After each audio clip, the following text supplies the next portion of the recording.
Hey everyone, and welcome back to another episode of It Ain't Weak to Speak.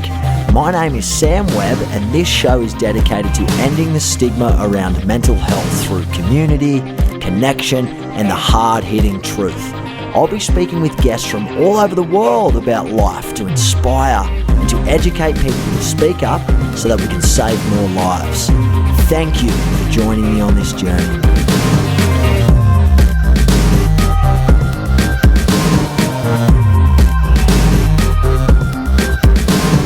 Welcome onto the podcast, Benny Steele, mate. Welcome. G'day, mate. Thank you. Thanks for having me. Mate, I'm excited to have you on the show. You're an advocate for what we're doing, but you've got a lot more to offer than the podcast. I can't wait to dive into that today. But before we dive into it all, mate, I want to say thank you. Thank you for your time. I think this podcast is going to be a really good eye-opener for a lot of people, especially in the entertainment space, but also people that are going through a bit of a tough time right now. You'll be able to add a little bit of inspiration, no doubt, mate, and a bit of motivation to help people out. But talk to me. Let's rewind. Obviously, I'm an actor also, but I want to learn more about your backstory, where it all started for you in the entertainment field, and then we'll get right into it.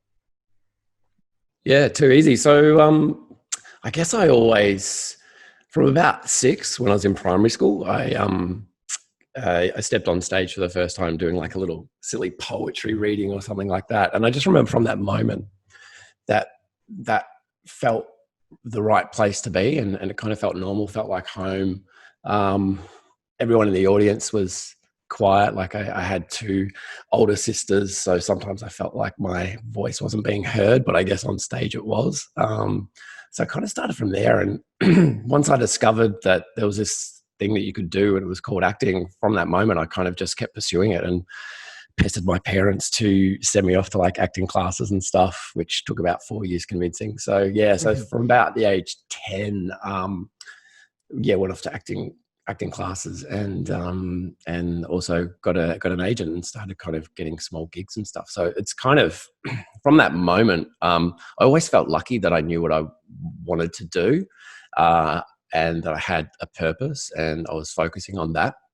And it was only, I guess, until recently where I kind of had my own kind of mental health struggles and ultimately a bit of an identity crisis that I had to kind of re-look at that and unpack that and think of it a little bit differently now.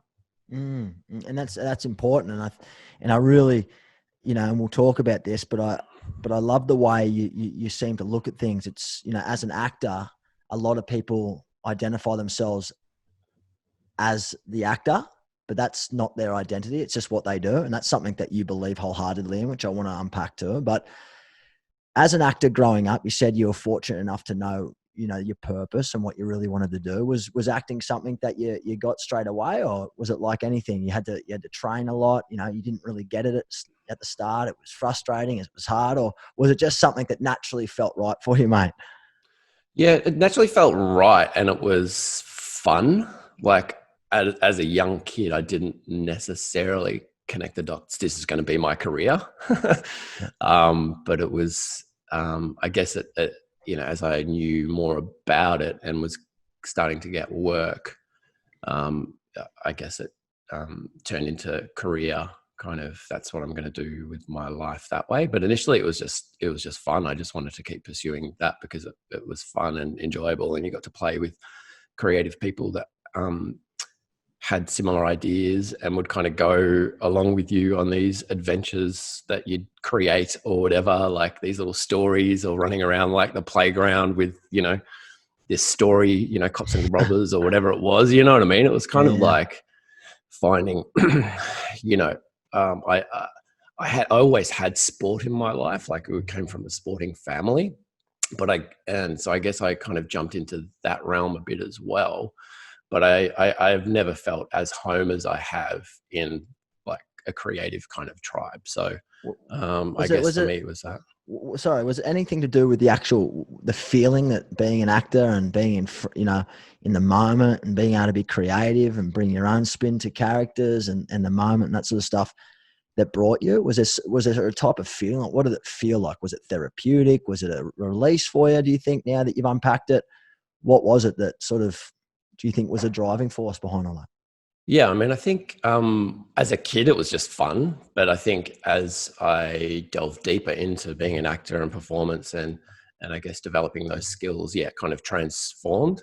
I think also when I was younger as a kid as well, it was maybe more ego based as well, as like, oh, I want to be famous, or I want this, or I want, you buy into some of what I guess the public perceives an actor's life will be, like lots of money and all that kind of stuff. But that once I was kind of on, like probably from my early 20s, once I was on that path of it was my craft and it was my job, it was still my passion, then it did kind of transform into more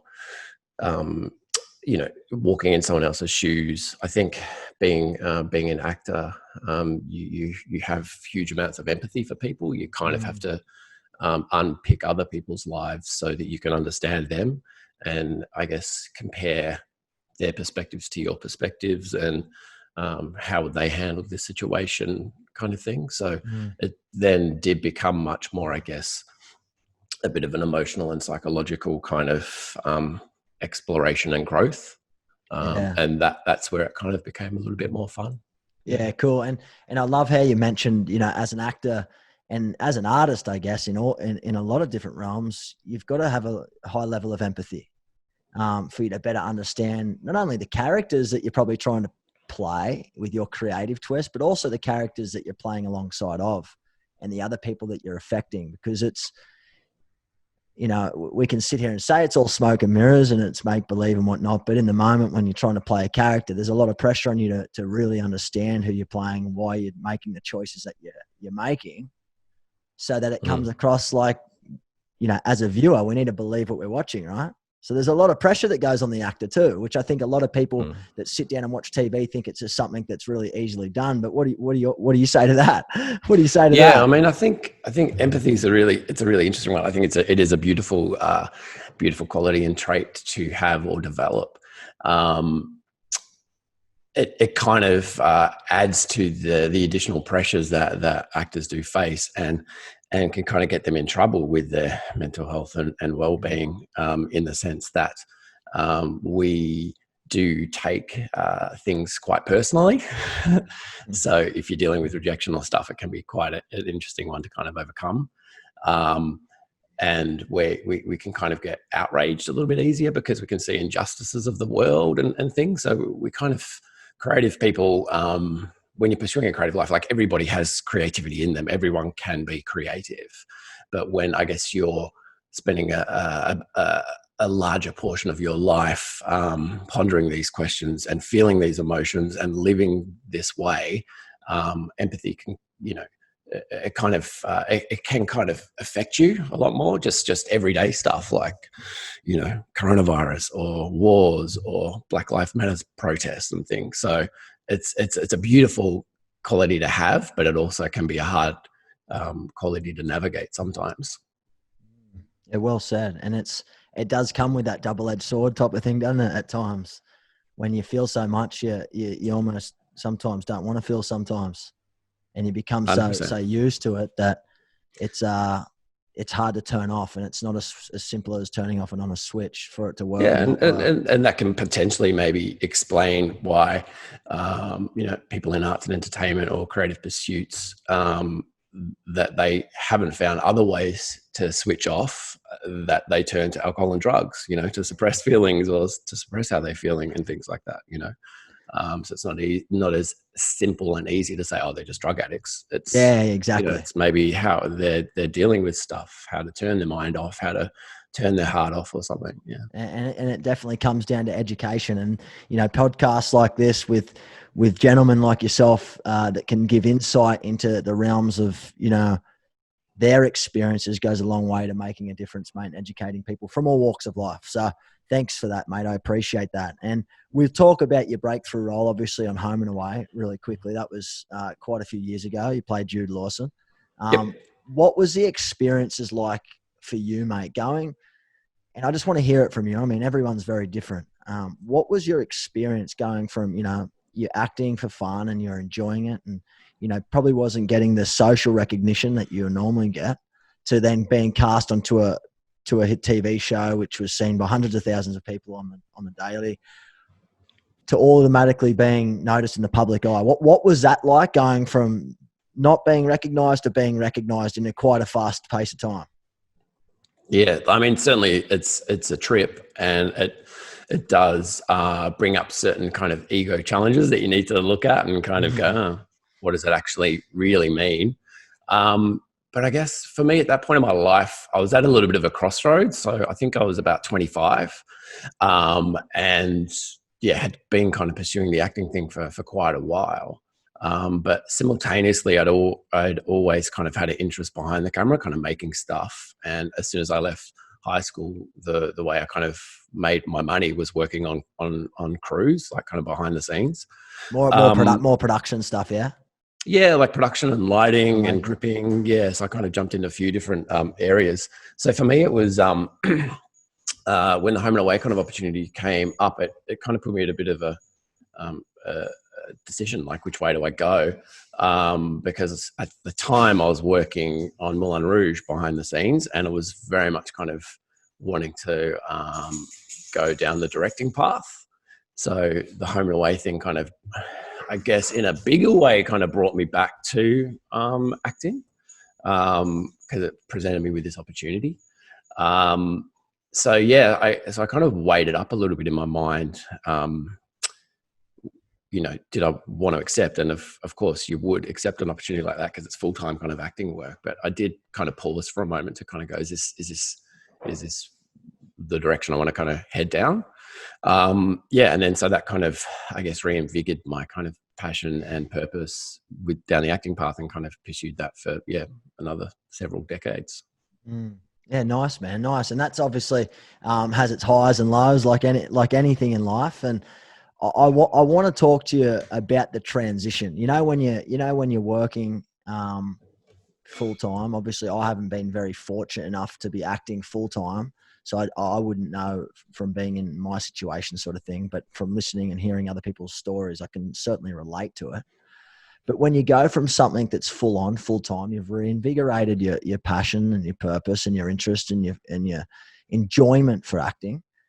And then, you know, when you're on TV shows like Home and Away, Neighbours, all these, you know, soap operas and TV shows, at some stage your character either dies off or your character no longer exists. Then you're no longer existing in terms of work. What was that transition like for you when Jude Lawson gets killed off or dies from the show or finishes on the show? What's that like for you as a full-time actor, where your identity is certainly wrapped up in a full-time job with other people that rely on you and you rely on them? What's that like for you? And what does that feel like, that transition? Yeah, it's a really so for me it kind of was quite a bad transition. It very much I wasn't under the illusion that it would go on forever. Like, I knew it wouldn't go on forever. But it definitely hit me hard. I guess you could look at it this way, that it's the first job and only job that I've ever been fired from. Because, you know, normally when you're working on crew or you've got a short time kind of acting gig, you go, you know, that project finishes or that character that you're playing is kind of defined when it's a short kind of, you know, guest role or something like that. Yeah, which I've been very fortunate enough to do with Neighbours, you know, and I sort of understand that realm. So when you know that it's goes, when it's defined already. But it was different to me in that sense, that because it was a full-time acting gig that was like, it rolled over every 13 weeks, your contract kind of thing, that you're permanent. So it was different that way. And it was the first and only job that essentially, if you want to look at it this way, and I certainly did back then, that you got fired. So it definitely did affect me profoundly, and possibly was, I reckon, the starting point of my decline, which took 15 years to explode. But that was probably, the catalyst, really, which is reflected in my documentary, The Show Must Go On. Mate, and on that, and a beautiful transition to then let's pick up on this, on the Show Must Go On project, and the wonderful work that you've been able to do as a filmmaker and director, and be in this industry. You said that was almost like the tipping point for you, that you went on this exploration journey, maybe a downward spiral, but at some stage you had to find yourself and unpack why that was the case. And you've done a lot of great work from it, which we're going to talk about with the documentary that you've done.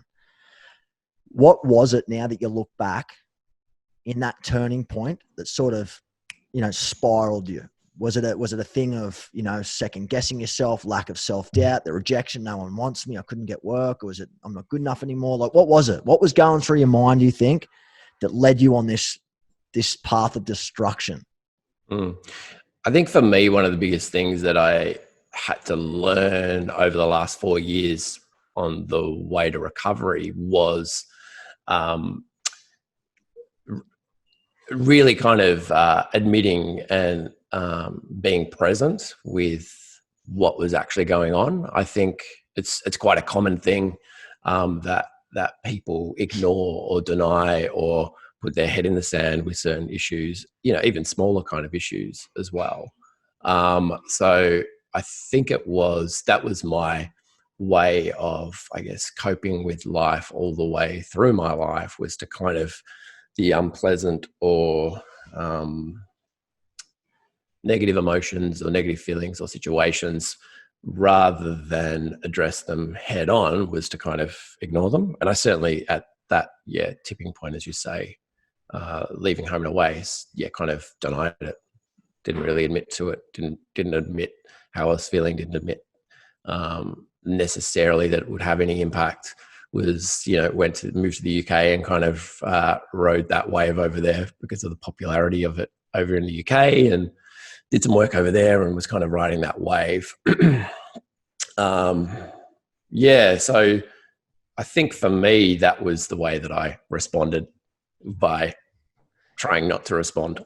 suppress, ignore. Yeah. And I think, mate, that's a very common way and a coping mechanism that a lot of people try and implement in their lives, not knowing that it can be quite destructive, Yeah, 100%. And because I'd done that all my life, my ultimate mental health decline was a decline. It was just slow. It wasn't, obviously everybody's different, but this was my experience, but it wasn't a trauma or situational based, kind of snap, and it just, one thing started affecting me. It wasn't in a short-term sense. Mine was very much a slow kind of decline over, ultimately my whole life, really, probably.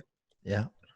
And it's good that you've been able to unpack that, though, and sort of better understand it, because it's been able to, help you in the way that you've been able to portray and put in the work with the documentary and the other, bits and pieces and projects that you've been up to. And, it sometimes is hard if it's just a one-off situation in your life that sort of sets you on this rabbit hole journey. But what you're saying is, and from what I'm hearing you say, is it's been a natural slow burning decline over a number of years that sort of led. Yeah, and I think it can be quite a common thing as well, because we're not really taught necessarily by our parents or our teachers, or maybe even our friendships and relationships.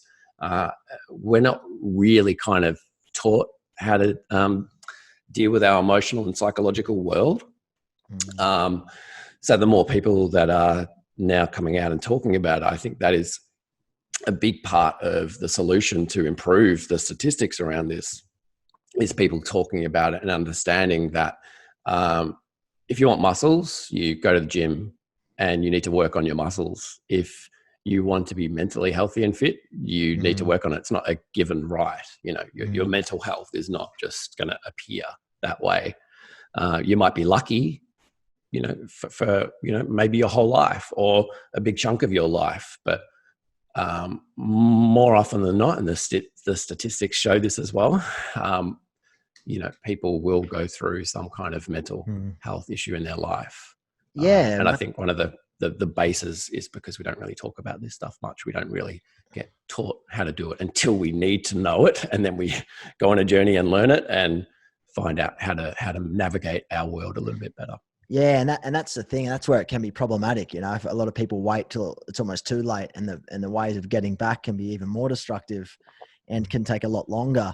And I think that's the importance of all the work that you've been able to do with the Show Must Go On, with creating awareness and education around the entertainment space and mental health and that journey of wellness. And no one's journey of wellness or recovery is ever linear. It can be up and down. It could be up, forward 2-3 steps, back 5, and then forward 1 step, back 2. And that's just the road to recovery, I think, is never linear. And it does take a lot of work and a lot of time, but with the right amount of help and support and education, understanding, I believe people can get back on track and start living a very, very happy, healthy life. Yeah, 100%. And it can be difficult to understand that, hear that, believe that when you are struggling and when you are in the darkest of days. So I just want to kind of acknowledge that for folks that might be listening in a scenario that they are feeling so bad. It can feel like so far down the track. How can I possibly ever get out of here? And the other factor to it is that down feeling can feel so normal. Like that's your new benchmark for normal. So to dig yourself out, to take a step out is kind of scary, because you kind of get used to that being the normal, like Stockholm syndrome, like in a hostage situation. You actually that becomes your new normal. For many people around the world right now, coronavirus and being in lockdown, or having your liberties your freedoms taken away to a certain degree, that is slowly shifting into becoming the new normal. So coming out of that is going to feel a little bit scary or unfamiliar now. So I just wanted to acknowledge that, because folks that might be going through a tough time right now, or really struggling, it can, your perception can be that it feels, how am I ever going to get through this? It can seem like endless. And you just have to know, and I guess listen to folks who've kind of tread that path before, and know that you can. And it will just take time, and it'll take a bit of support, but you can get there, and there is help available. Yeah, mate, well said, and thank you for sharing that. I think that's so very important for us to acknowledge, is that it might feel permanent when you're in that state of mind, but understanding and listening to other people's journeys and their stories, although they may be different, they're somewhat similar. And there's living proof that, and I can say this with my hand on my heart, with the right help and the right support, that mindset doesn't have to be permanent. And it certainly can radically change, whether it's over a week, a couple of weeks, a month, a year. It could take a long time, but everyone's on a different path, and no one should ever sit here and compare themselves to someone else who might have taken a lot longer to get better and get healthy. It doesn't mean that that's going to be the exact same for you too. And do you agree with that? Yeah, 100%. Everyone's situation is different, Yeah. My situation, like I said, was a very slow decline. Wasn't necessarily trauma based, and was quite, I guess, contemporary experience of depression and anxiety, as opposed to maybe more severe clinical conditions, or bigger mental illnesses like schizophrenia and stuff, which I really wholeheartedly believe that there's maybe, say, and I'm pulling this stat out of my bum, but there's 1% of true mental illness. And what a lot of us are going through is just, we haven't been taught these emotional and psychological skills to kind of navigate life. And that's why depression and anxiety, the common ones, which lead to things like suicide, are so high, is because we haven't been taught how to navigate. And also, things that affect that is, I guess, core communities and things kind of crumbling. So we don't have strong community support like we used to have many years ago, where you knew all your neighbors and you had a place within your community. So I think the mental health crisis is linked to those things. So if we really want to address mental health and turn the stats around, so they're not just plateauing and stabilizing, which they've kind of been doing year on year, they kind of slightly go up, slightly go down, but they're pretty much the same. They're the things, they're the big questions, they're the things that we are going to have to address. I agree, mate. I agree. And I think that it does become a society responsibility. I believe it becomes a community responsibility. I think we all play a really significant role in improving the statistics, but improving people's wellness overall. And talking about stats, I mean, the entertainment industry itself, I mean, you'd know probably the stats better than I would at the very moment. But twice as many people, attempting to take their own life. The, anxiety and depression rates are almost 10 times that of the norm. And I think it's important to address, because I think from a lot of people listening probably to this episode right now and probably see from afar of, when you're looking at an actor or you're looking at a singer or a musician, whatever it is that looks like they're living a great life and they're successful and it looks really good on the outside, you're living proof that although you had some really, really good highs in your life, it's certainly very easy to get dragged down. And we live in I'm in the same industry as yourself, Ben. And, rejection is something it's just something that you've got to be able to live at peace with if you're going to be in this industry, I believe, because rejection is something that you've got to get used to, because it's something that happens almost all the time. What are your thoughts on that? Yeah, rejection is a really interesting one. Like I guess I slightly touched on it earlier, and I guess there's a big aspect to. I'll talk from my experience. So from my experience,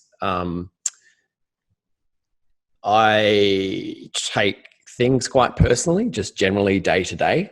So if something doesn't go my way or somebody says something, and I think that's linked into that empathy discussion we had earlier. So I think a lot of creative people take things personally, which is great because they can put themselves into their work. But one of the pitfalls of not understanding that and how that works for you is that when you are auditioning and going for jobs, when you don't get it, you take it personally. Yeah, exactly. So I think just gaining more awareness around that. And it's kind of linked into a similar one, which happens quite a lot for actors that are in shows or going quite well career-wise, is the kind of the trolling and the reviews and the critiques. Excuse me. So for me, that's also like can feed that taking it too personally scenario.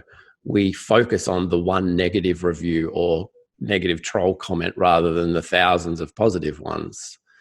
So why is that? Why am I letting that get the better of me? Why am I letting this audition that, this job that I didn't get affect me so much? So I think just being aware that you take things so personally and you are in control of how you can react to that. The other part linked in specifically, I guess, to auditions is missing out on something. So it's about an expectation. So you're going into an audition with all hope that it's going to play out a certain way. And quite often for me, the money was already spent. I was like, oh, cool. I'm going to be able to buy a new car now or get my car fixed or whatever it might be.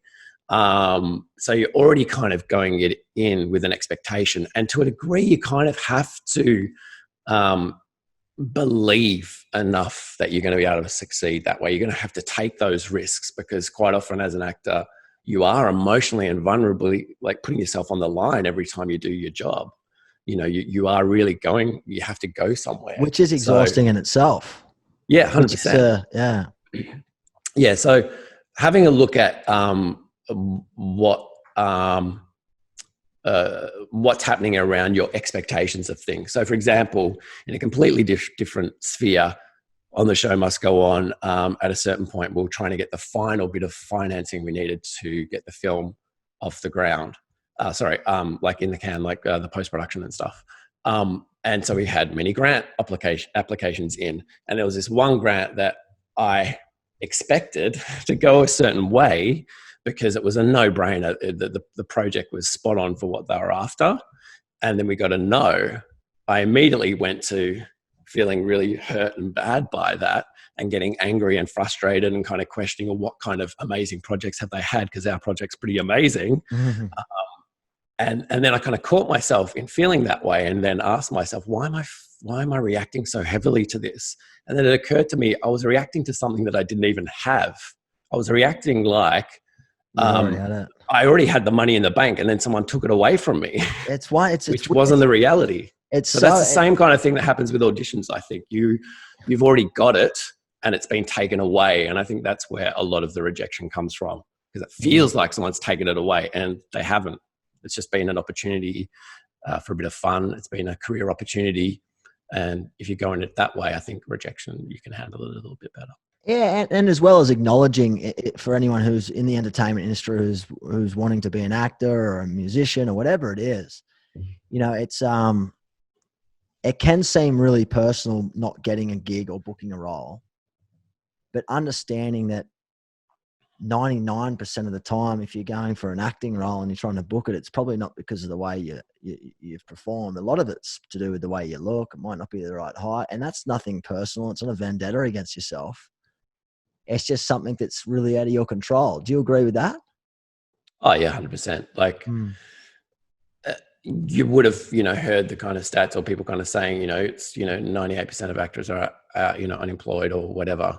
But the thing is, you believe you are the 1 or 2%, mm-hmm. and you kind of need to, in a way, in order to do this crazy thing that we do, face up day after day with this pursuit. But there are alternate ways that can still keep you motivated, can still keep you setting goals and pursuing your dreams, and still fill you with passion. But it comes down to the way that you're beating yourself up in your head after you don't get the role. So after you've had that expectation, it's been taken away, and then, oh, well, I must not be any good. Is the afterthought. So you beat yourself up. Oh, I'm so shit at this. Why do I still keep doing this? It's so important. Bad.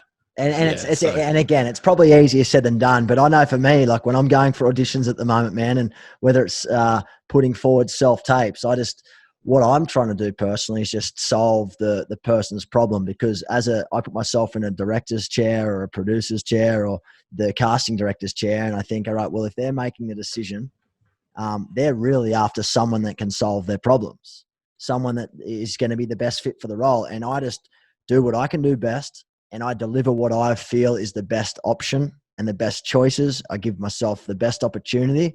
And if they don't like it, I try and distance myself between Sam Webb, the actor going for the role, and Sam Webb as a human. So I don't invest my self-worth in Sam Webb, the actor, because they're very, very different. That's what's always worked for me in life, whether it be relationships, in Rejection in relationships, whether it's for film and TV, whether it's for going for sponsorship roles through Living, trying to get funding to support some of our initiatives. It's always trying to give your best, know your self-worth. And like you mentioned earlier, Ben, you've got to, there's a level of having confidence and being confident and believing in yourself. I fully think that wholeheartedly. But I also think that, when things don't go your way and you don't book things and you don't get the funding for a gig, or you don't, something doesn't work out for you, you've got to try and not wrap your whole identity up in that one transaction or that one idea or that one business opportunity or that one relationship or that one thing, because something else will come. And that's what I fully believe. And that works for me. I'm not saying that works for everyone else. And I still get pissed off and upset. Definitely. I'd be lying if I said I didn't. But it doesn't sit, and I don't dwell on it. And I don't think I'm not good enough and all that. I might get a little bit upset straight up, and I go, okay, that's all good. And then I have my mechanisms in place, and then I'm on to the next one. I almost put the audition script in a little bin and say, that one's done. I'm not forgetting. I'm forgetting about that one now. I'll go forward, but with an open mind, and I'll listen and I'll learn, and I'll take critique if I get, criticized or whatever. But I don't let that dictate my life. Yeah, 100%. So it's about not denying how you're feeling because it's valid. And this is the thing about some of those more negative emotions or responses. There's some lessons to be learnt in those. That's actually where the growth, the Mm. human growth happens. Like whether it's in just one little instant, or if it is an ongoing kind of thing. Those experiences are where the growth is. And the great news is that we can learn from that, and we can, choose our path from that. It's basically our inside, like our inside spirit or our soul kind of giving us an indication that something's going on for us. That's all it is. Just like if, there was a pain in your arm, it's physically your body telling you what's going wrong. Your emotions are the emotional world kind of giving you a bit of a bit of pain to kind of go, oh, I don't like that happened to me. Like, why? Or I don't like that response from that person. So maybe I shouldn't be in a relationship with them, or whatever it might be. You know what I mean? Like they're just the internal kind of signposts for us to kind of look at. So they're not to be feared. They're not to be shoved down in a box or moved over, but they're there to kind of just help guide you through your life. We're often on this misguided kind of pursuit for happiness, and everything has to be all positive and good, but you can't actually sustain that. Like the chemistry of our body doesn't work that way. You have to have the positive and the negative. Yeah. That's how it kind of works. Yeah. So this pursuit of a perfect relationship or a perfect career or whatever it is, it just doesn't exist. No. So the reality of our world is dealing with some of these troubles and some of these pains, but that's exciting. It's not scary. It just means that you can learn and grow. And once you have a little bit of that awareness about why you are feeling that way, then you can choose a different way out for yourself, or a different response to the situation you're in, rather than getting annoyed from the email that your boss or your colleague has kind of rudely sent to you and responding and reacting. You can actually choose, if you understand what's going on for you in that, to respond differently. I mean, I agree wholeheartedly, and amen to that, man. Amen to that. And I want to ask now, what did you learn mostly from film, creating and filming and setting up and producing and getting everything together with the show must go on? Let's talk about this. Let's talk about this documentary, mate. Let's talk about it. Let's tell me what you've learned. Wow. What was the biggest breakthrough for you, mate? Because I know it was a personal journey for you. I know that you mentioned it earlier, but you've had your own bouts through lived experiences, mental health challenges with depression and anxiety. And, what was the pursuit like for you with deciding to get this documentary made? And I want to go on the road and speak to other people in the entertainment industry and see if I'm the only one that's dealing with this stuff. Yeah, so it wasn't too pre-planned. I was lucky enough because, through working in the industry for a long time, and the kind of work that I was, as my day job kind of stuff, like I was shooting little things. So I had equipment. So I had lights, I had sound, I had cameras. So I wasn't kind of held back by, I need to get funding to make this. And I could like set up all the equipment myself. So I didn't have to have a crew. I could just literally do it myself. So I was lucky that way. And I just started I wasn't aware at the beginning. I wasn't aware of how bad I was feeling. As I said before, head in the sand, denying things was my mode of operandi generally for my life. So I just started, I knew I wasn't feeling great, but I definitely didn't feel that I was that bad. And I just started kind of asking a few people and noticing my colleagues and friends that people were kind of struggling quite a lot. So then I literally just wrote up a small little one-sheet plan and just sent it out to a few people and said, I think I'm going to start interviewing people. So I just started interviewing people on camera for the record. What about just about their mental health and their mental health and well-being and struggles. Because I was certainly instinctually kind of feeling that there was some pressures and struggles that folks in entertainment were going through that weren't being spoken about, and they weren't shared And I guess probably my whole life had also kind of struggled, not within the creative community, but within the world to kind of fit in. Like it always feels like even the coronavirus in Australia right now, it feels like we're fighting for support and help, even though our industry has been like killed essentially for the last 6 months. So I guess I've always had that internal fight of where do we fit into the bigger picture. I found where I fit in the smaller world. So I think it came out of that. And then through speaking with people, I was really learning how they were struggling, and they shared my struggle. So I started to kind of learn from people how they were coping and navigating the world that I was struggling to navigate. Was it helpful for you? Yeah, 100%. I would not be alive if I did not make this film. Yeah. Wow. 100%. Wow. Yeah. Is that how? So as far as the impact goes, I would I be safe saying that this was a way of you healing by helping others heal? Yeah, 100%, 100%. And I think for me as well, growing up, I always turned to my art to let things out and speak, whether it was in a performance or whether it was making stuff. Like I'd always turned to my camera to kind of figure out stuff. It's funny, I've been going through some old VHS tapes recently, like digitizing them, and just saw some of the like short films that I made as a kid. One was on like sex change operations, you know, and one was on violence on TV, like the impacts of violence on TV. And like you kind of go, oh wow, you're kind of figuring your world out even I was probably like 15 or something. Yeah, wow. Yeah, so I think that's what I've always done. So like the same thing with The Show Must Go On. I think I just started, I guess I must have felt that I needed to do this. And then I just started filming and talking to people.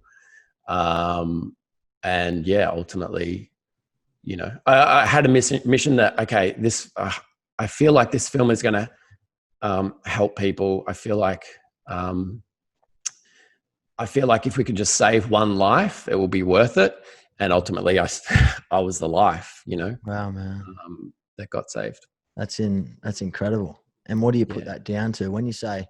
Let's talk about that, because I want to unpack that part too.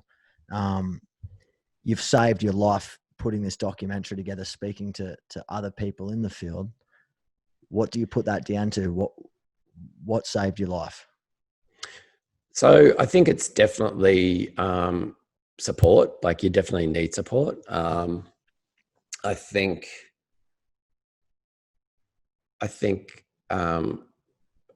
people feel like, oh no, I'll be okay. You know, I can get through this. No, I'm fine. But as uncomfortable as it is to actually turn or face somebody and kind of say that, yeah, I need help or I want some help. I really feel like you can't do this alone. And alone doesn't necessarily mean that you need to have a very strong family or friendship circle. Even the counsellors that are available, whatever the support is, but you can't do this alone. You need some support. It's like, you know, attempting to go on a car journey without any fuel in your tank, you know, and that support can kind of put fuel into your tank to kind of help you get through. So yeah, so I think definitely what got me through was that support, and finally just, you know, facing myself, really actually looking at things that I had been denying and not wanting to look at. What was it like for you to actually accept, for probably one of the very first times? You know, we've talked about this a bit through the podcast, and you've mentioned that you've been the master of denying, master of suppressing, and diverting and whatnot. What did that feel like when you actually started to admit it and started to work with it and acknowledge it and started accepting it? Like, what did it feel like? So in the initial stage, it's like scary, and you can't see a way out. But the payoff, I'm glad to say, like the actual, once you are feeling much more aware and you are actually facing things and you are facing them from something that is closer to reality rather than the reality that you've created, it feels amazing. It feels so much better. It feels so much easier. My God, the amount of energy and time that you put into, denying stuff or creating this alternative reality for you. It's like, it's so much easier and lighter this way, So yeah, it's so much better. Did you, Not just facing things, getting to know, what am I feeling right now? Why am I reacting this way? And then unpacking that, resolving it, moving on, and growing. Like, it's not sort of burying it all the time. Yeah. So I guess as I was kind of transitioning through, there's this really interesting thing that I came across from a book or a podcast, I can't remember. Excuse me. That nobody really talks about too much, and we've touched on it a little bit, but it's just that uncomfortableness of transition. Even if you're going from a negative place into a more positive place, that transition, that limbo, feels really uncomfortable. So why does it feel uncomfortable though? Like, in your way of describing it, why does it feel uncomfortable? And because the depression or the situation that you're in, or the marriage or the whatever that is kind of getting you, like, that's the normal. So within that normal, you're comfortable. You better the devil you know. You kind of, but you almost think I'm not happy here. Yeah, but then you almost start to believe that's your only option. That's just exactly. That's how life just probably is for you. Yeah. Ben. So if you're transitioning, if you're transitioning into a healthier mindset, it's kind of unfamiliar. Even if maybe years ago you had that same mindset, it's not the most recent experience. It's kind of in you. It's physically and mentally, and it's in you. So it can almost feel like the wrong way to go. Yeah, it can. It definitely does. It definitely feels the most difficult way to go, getting out. Yeah, so that kind of limbo, I think talking about that kind of transitional kind of limbo and kind of just being aware that, what this podcast or book or whatever said was, when you are getting reborn, when you are transitioning, it's uncomfortable. And getting, I guess, if you come back to this point of, am I heading in the right direction? And you go, yeah, like, ultimately I want to get out of this, or I want to get out of this relationship, or whatever it might be. Am I going in the right direction? Yes. Is it uncomfortable? Yes. Okay. Then it kind of just validates how you're feeling and what you're going through. Yeah, so I think just being aware of some of those things, because then it makes that journey a little bit easier if you know that you're likely to come across some of those little speed humps. So for the people that are listening, that are probably in the limbo stage of, whether it is transitioning and they're maybe in a really bad place right now and they want to make a change, they're aware they need to make the change. They're aware they're, maybe sliding down the rabbit hole, or they're not doing too well. And they're aware they need to make the change, but are scared to make the change because it doesn't feel normal and it doesn't feel right. Through your experiences, Ben, what's your advice to them? You just have to face that fear head on. Don't deny it. Just face it head on. Look at it in the face. And know within your heart that you can get there. Don't be afraid to reach out for help, and get some support to help you through that. But yeah, you have to face it. If you are aware that's the way you need to go, you have to go there. Eventually it's going to catch up. It's going to force you to go there, so you might as well just face it now, Yeah, and it's very daunting as well. It's like getting a splinter. Like, if you leave a splinter in your finger, yeah, and it keeps getting infected, like, it's going to eventually take over your whole finger. So you're going to get that cut off. If you don't deal with it, it's going to take your whole hand. You're going to get that cut off, your arm, your whole body. Like, at what point are you going to deal with this splinter before it keeps growing and take over your whole body? So it's the same with your mental health. When are you going to deal with it? At what point? I dealt with it when it was, probably getting close to losing my whole whole arm, if not my whole body life. So I had to come back from that point. But it would have been much easier to kind of deal with it as it was occurring. Yeah, instead of letting it get too deep. But I don't want people to beat themselves up if they're in a really bad, dark place and go, why didn't I deal with this sooner? Or as you are recovering, one of the things are, oh my God, I made that mistake again. And then you beat yourself up, and then that perpetuates the problem further. So, we're human. We're not perfect, just keep taking, the small steps in the right direction. Baby steps, and acknowledging that, that it's not always, again, linear. There's going to be setbacks. There's going to be things you wish you would have changed, maybe done differently or earlier. But there's no better time than the present. And that's a blessing that you've been able to elaborate on that for our listeners, and even for myself. It's been very eye-opening. Which, mate, I'm proud of all the work that you've done and what you've been able to find within yourself through your creative outlets and creative projects. I think it's a testament to the person that you are and the work that you put in on yourself. And I think that's important for you to recognize and for you to acknowledge that, this stuff that we're talking about right now isn't that easy. And it does take time, and it does take a lot of training and a lot of work and a lot of commitment and a lot of sacrifices. But it certainly is the right way to go in terms of your wellness journey, your mental health journey. And like you've done, man, it's the proof's in the pudding. I'm sure through, the show must go on. You've helped a lot of other people too. What's been a big highlight for you? There's been so many.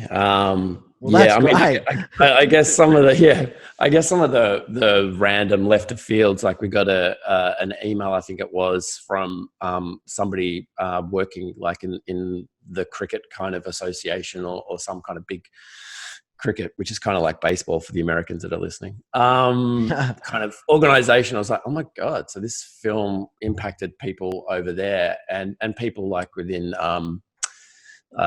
medicine or like just other weird industries. Like I was always hoping that, because ultimately what I was talking about in the film, even though we dealt with some of the, quirky aspects of entertainment and like rejection and auditions or whatever, it ultimately, it's a human issue, all this mental health stuff.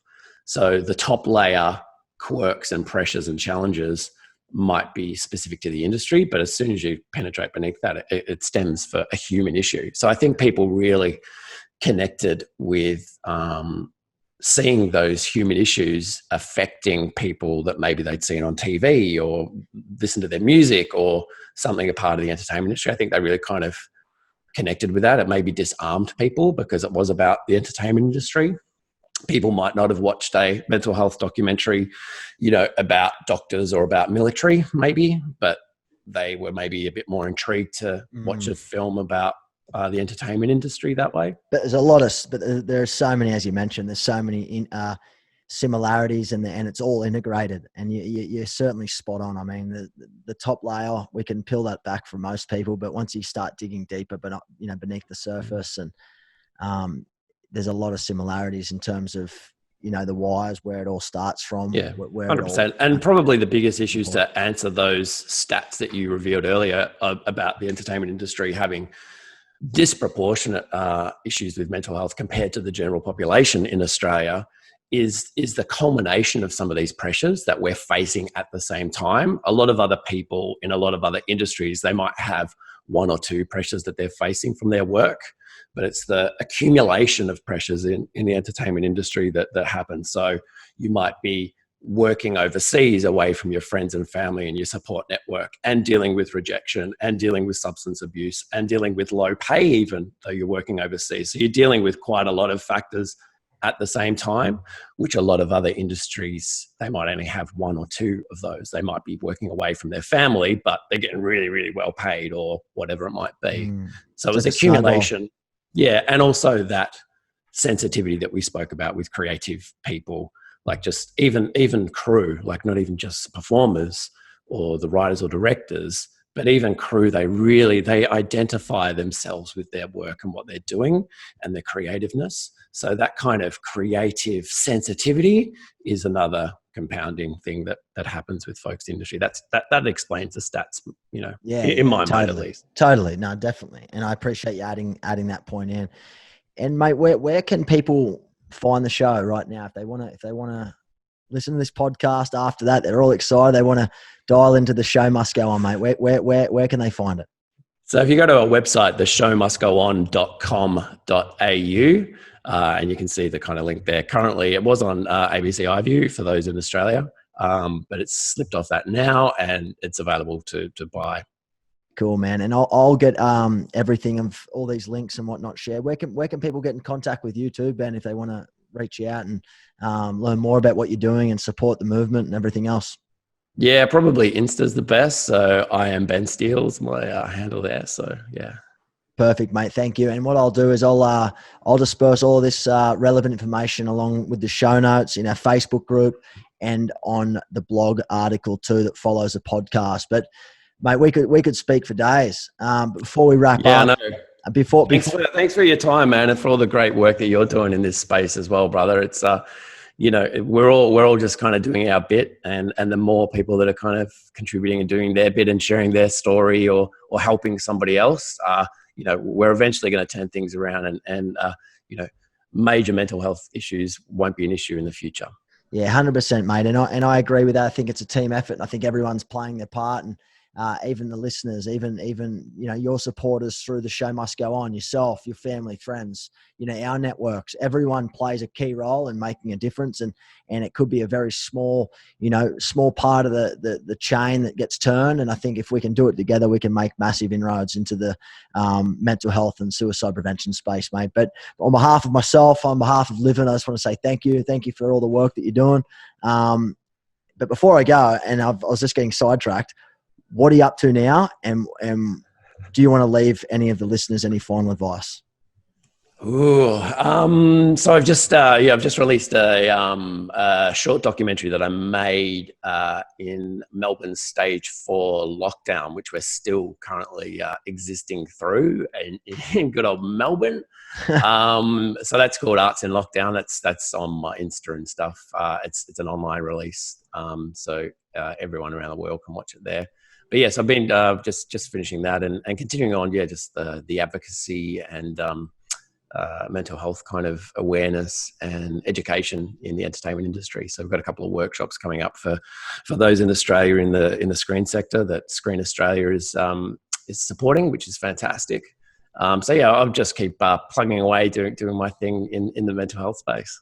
Perfect, man. Perfect. Well, thank you again. Thank you for everything that you've been able to share with us, man. I really appreciate it. Thanks for supporting Livin. Thanks for all of your help spreading the good word, and keep up the great work. Thanks, brother. Take care, everybody.